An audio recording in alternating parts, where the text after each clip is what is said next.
नमस्कार साथियों, स्वागत है आपका हमारे YouTube चैनल में। आप छत्तीसगढ़ की किस जगह से हमारे समाचार सुन रहे हैं, कृपया कमेंट बॉक्स में लिखकर हमें जरूर बताएं।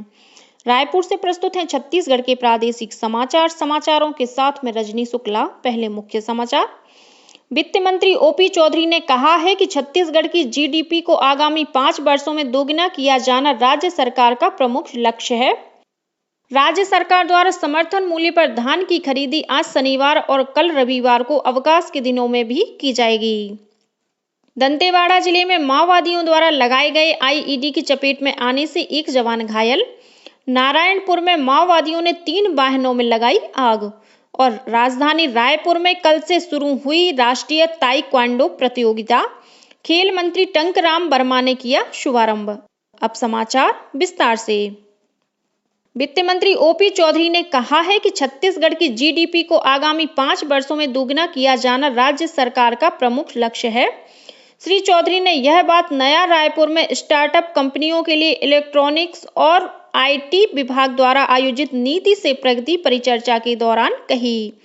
परिचर्चा को संबोधित करते हुए वित्त मंत्री ने कहा कि प्रधानमंत्री नरेंद्र मोदी के नेतृत्व में विकसित भारत की तर्ज पर विकसित छत्तीसगढ़ की संकल्पना को आगे बढ़ाना है।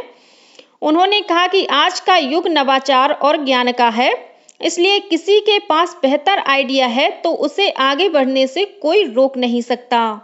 उन्होंने बताया कि नवा रायपुर में 1 वर्ष में 6000 आईटी प्रोफेशनल्स सेटअप तैयार करने का लक्ष्य है। उन्होंने कहा कि अगले 5 साल में नवा रायपुर आईटी बिजनेस कॉन्फ्रेंस और वेडिंग सेंटर के हब के रूप में उभरेगा। राज्य सरकार द्वारा समर्थन मूल्य पर धान की खरीदी आज शनिवार और कल रविवार को अवकाश के दिनों में भी की जाएगी। यह बात मुख्यमंत्री विष्णुदेव साय ने कल रायगढ़ जिले के पुसौर धान खरीदी केंद्र के निरीक्षण के दौरान किसानों से चर्चा करते हुए कही। मुख्यमंत्री ने खरीदी केंद्र पहुंचे किसानों से पूछा कि उन्हें धान बेचने में कोई तकलीफ तो नहीं हो रही है। इस पर एक किसान ने बताया कि हाल के कुछ दिनों में हुई बारिश के कारण धान नहीं बेच पाए थे, लेकिन खरीदी की तारीख बढ़ाने के फैसले से हमारी चिंता दूर हो गई है। इस दौरान श्री साय ने कहा कि किसानों को धान खरीदी की अंतर की राशि का भुगतान भी शीघ्र कर दिया जाएगा। गौरतलब है कि राज्य सरकार द्वारा धान खरीदी की समय सीमा 4 फरवरी तक बढ़ा दी गई है। 3 और 4 फरवरी को अवकाश होने के बाद भी इन दोनों तिथियों में धान खरीदी करने के निर्देश दिए गए हैं। मुख्यमंत्री विष्णुदेव साय ने कल रायगढ़ में स्थापित शहीद कर्नल विप्लव त्रिपाठी की प्रतिमा का अनावरण किया। कर्नल त्रिपाठी की प्रतिमा रायगढ़ में उनके नाम पर रखे गए स्टेडियम के बाहर स्थापित की गई है। इस मौके पर वित्त मंत्री ओपी चौधरी शहीद कर्नल विप्लव त्रिपाठी की माता आशा त्रिपाठी और पिता सुभाष त्रिपाठी, ब्रिगेडियर विवेक शर्मा, ब्रिगेडियर आशीष दास सहित भूतपूर्व सैनिक संगठन के सदस्य उपस्थित थे। गौरतलब है कि कर्नल विप्लव त्रिपाठी ने 13 नवंबर 2021 को म्यांमार सीमा से लगे बिहांग में अलगाववादी समूह द्वारा घात लगाकर किए हमले में अपने जवानों को बचाते हुए अंतिम गोली तक मुकाबला किया। इस दौरान सर्वोच्च बलिदान देते हुए अपनी पत्नी अनुजा और 6 साल के बेटे अबीर के साथ वीरगति को प्राप्त हुए। कृषि मंत्री रामविचार नेताम ने चक्रीय फसलों के लिए किसानों को प्रोत्साहित करने को कहा है। यह बात श्री नेताम ने कल रायपुर में विभागीय कामकाज की समीक्षा के दौरान अधिकारियों से कही। श्री नेताम ने कहा कि प्रदेश में उद्यानिकी फसलों की बेहतर संभावनाएं हैं। उन्होंने बताया कि उद्यानिकी फसलों के प्रसार के लिए सरगुजा संभाग में 1000 एकड़ का पायलट प्रोजेक्ट चलाया जाएगा। इसके लिए उन्होंने अधिकारियों को प्रस्ताव तैयार करने के निर्देश दिए हैं। छत्तीसगढ़ राज्य न्यायिक अकादमी में बांग्लादेश के 50 न्यायिक अधिकारियों का 5 दिवसीय प्रशिक्षण कार्यक्रम का आयोजन किया गया। प्रशिक्षण के अंतिम दिन छत्तीसगढ़ उच्च न्यायालय के मुख्य न्यायाधीश रमेश सिन्हा कार्यक्रम में शामिल हुए।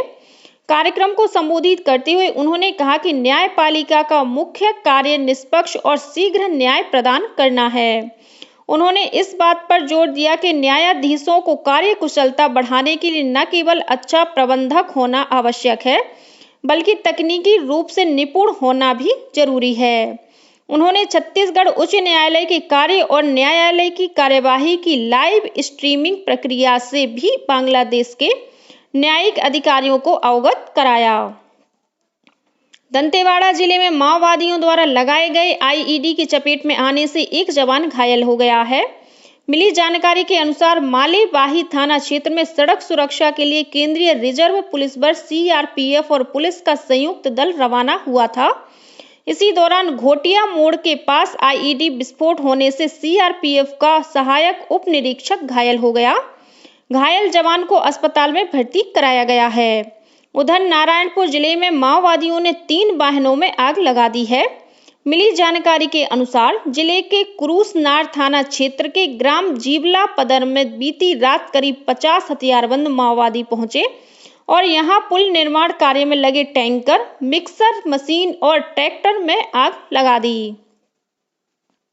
खेल और युवा कल्याण मंत्री टंकराम वर्मा ने कल राजधानी रायपुर के सरदार बलबीर सिंह जुनेजा इंडोर स्टेडियम में आयोजित नेशनल ताइक्वांडो प्रतियोगिता का शुभारंभ किया। गौरतलब है कि ताइक्वांडो फेडरेशन ऑफ इंडिया के तत्वावधान में छत्तीसगढ़ ताइक्वांडो संघ द्वारा आयोजित इस प्रतियोगिता में 25 राज्यों के 800 खिलाड़ी शामिल हो रहे हैं। इधर 35वीं राष्ट्रीय फेडरेशन कप हैंडबॉल टूर्नामेंट में भारतीय रेलवे की महिला टीम ने शानदार प्रदर्शन करते हुए स्वर्ण पदक जीता है। महाराष्ट्र के सांगली में 28 से 31 जनवरी तक आयोजित प्रतियोगिता में भारतीय रेलवे की इस उपलब्धि में दक्षिण पूर्व मध्य रेलवे की 4 महिला खिलाड़ियों काजल, निक्की, पंकज और मीनू ने महत्वपूर्ण भूमिका निभाई है। हेमचंद यादव विश्वविद्यालय दुर्ग की महिला वेट लिफ्टिंग टीम की सभी 10 खिलाड़ियों ने ऑल इंडिया प्रतियोगिता के लिए क्वालिफाई कर लिया है।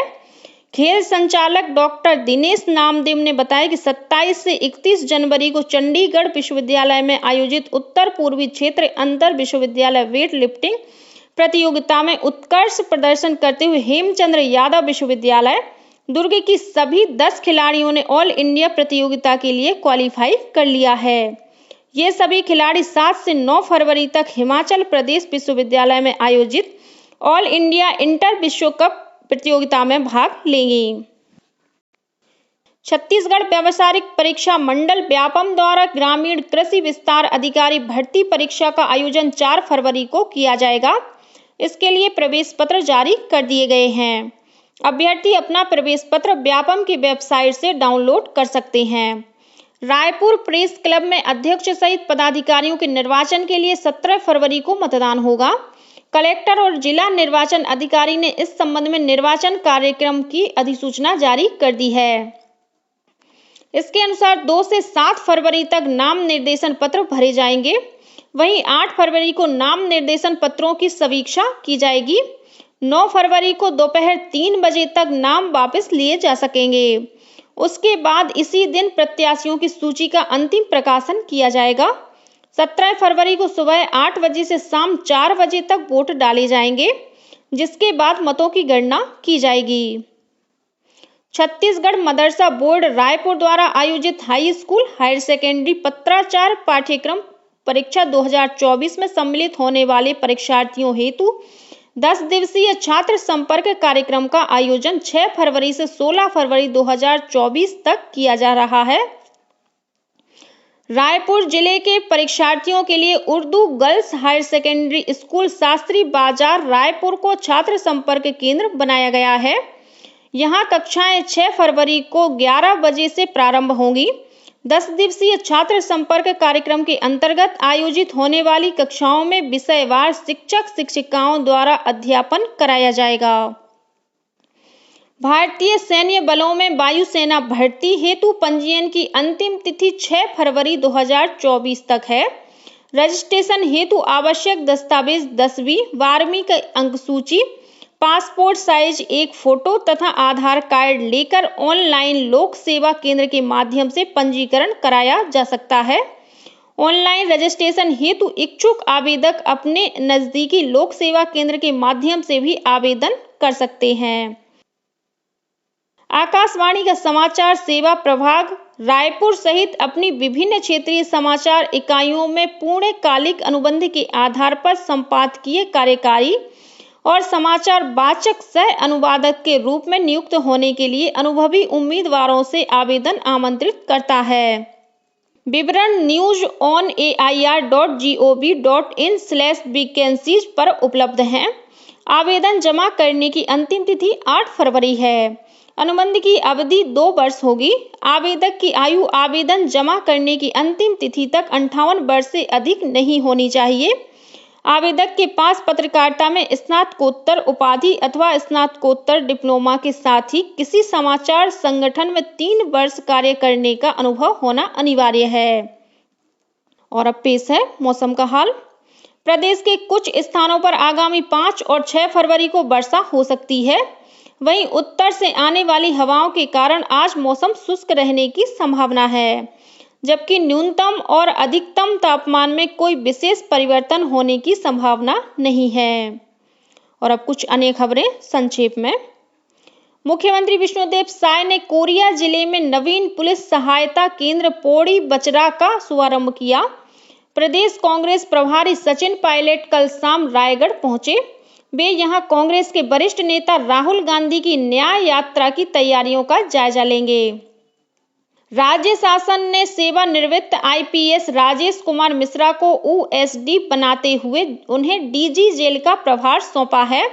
इसके साथ ही वे एफएसएल का अतिरिक्त प्रभार भी संभालेंगे। इंदिरा गांधी राष्ट्रीय मुक्त विश्वविद्यालय इग्नू के विभिन्न पाठ्यक्रमों में प्रवेश के लिए पंजीयन की तिथि 15 फरवरी तक बढ़ा दी गई है। छत्तीसगढ़ लोक सेवा आयोग द्वारा कृषि विकास एवं किसान कल्याण तथा जैविक प्रौद्योगिकी विभाग के सहायक संचालक कृषि के अभ्यर्थियों के लिखित परीक्षा तथा साक्षात्कार प्राप्त अंकों के कुल योग की मेरिट क्रम के आधार पर वर्गवार मेरिट सूची जारी कर दी गई है। रायपुर की मंदिर हसौद पुलिस ने 2 आरोपियों को गिरफ्तार कर उनकी कार से लगभग 70 किलो गांजा बरामद किया है। इसी तरह मुजगहन थाना पुलिस और एंटी क्राइम तथा साइबर सेल ने 2 4 पहिया वाहनों में गांजा तस्करी करते हुए 3 आरोपियों को गिरफ्तार किया है। इनके पास से 45 किलोग्राम से ज्यादा गांजा जब्त किया गया है। उधर राजनांदगांव पुलिस ने गांजा की तस्करी करते हुए एक आरोपी गिरफ्तार किया है। आरोपी की कार से 42 किलो गांजा बरामद किया गया है, जिसकी कीमत 4,20,000 रुपए बताई जा रही है। और दुर्ग जिला पुलिस ने पंजाब के 3 अंतर्राज्यीय तस्करों को गिरफ्तार कर उनके पास से 13 ग्राम हीरोइन जब्त किया है, जिसकी कीमत लगभग 75,000 रुपए आंकी गई है। इसी के साथ छत्तीसगढ़ के समाचारों का ये बुलेटिन समाप्त हुआ। नमस्कार।